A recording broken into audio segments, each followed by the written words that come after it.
Hey everyone, and welcome back to another video. And in this video, I'm going to be going over this Postmates driver review. So this video is going to be particularly useful for individuals who are looking to decide whether or not they want to do Postmates as a driver. Either way, this video is going to be short, sweet, and simple, guys. There's not going to be a lot of steps involved. So I've been doing Postmates for about 2 years now, and I could say that it comes with its pros and cons. Starting with the pros, you have flexible hours, right? If you decide not to work today, then you don't have to work today. But with flexible hours, you are still putting in your hours though. And so what I mean by that is if you decide to put 3 hours in the morning, 3 hours in the afternoon, and 3 hours in the evening, you're still putting in 9 hours, okay? So this is putting in a lot of time into this work. Now with Postmates though, I'd say their support is really great. If you're trying to deliver an order that's non-existent, maybe the customer accidentally input the wrong house number or the apartment number, Postmates does a really good job at making sure you get handled, okay? Usually in that specific scenario, they just let you keep the food and you continue about with your day. Now, some cons of Postmates though is that you do have to put in the hours, and what tends to happen is that everyone tries to do gig delivery work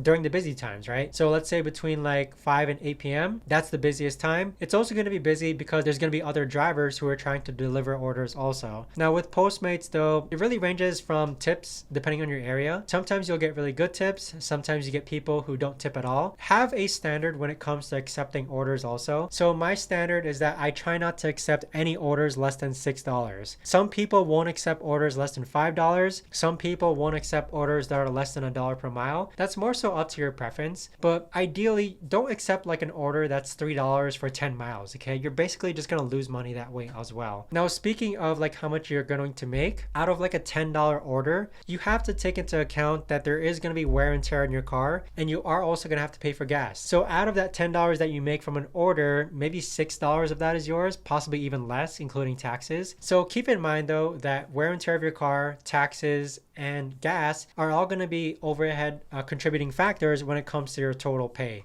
So although you might get a $20 tip, it's actually a lot less than that. Now with the 2 years of doing Postmates, I'd say it's been a really great experience. My recommendation for you is that you just try it out just because it's probably on your mind and you're wondering if it's good for you. Right now I do it as a side hustle and it's really good. There is going to be a lot of downtime. And another thing is that if there is downtime, make sure that you have something to do. Make sure that you have a book to read, a podcast to listen to, a YouTube video to watch. What I do is that I work on my laptop anytime I'm waiting for orders so that I'm always trying to stay consistently busy. But that's more so up to you. Other things to mention is that you want to make sure that you're familiar with your place. Like for example, I'm really familiar with my place to the point where there's like 3 restaurants that I can park next to and get orders from as soon as I park. Okay, that's how busy those restaurants are. I'm sure that some of those types of restaurants exist in your area. You've just got to find them. But that's pretty much it, guys. I hope you guys found this video helpful. If you guys have any comments, questions, or concerns, let me know in the comments down below. Thanks so much for watching, everyone, and I'll see you guys all in the next video.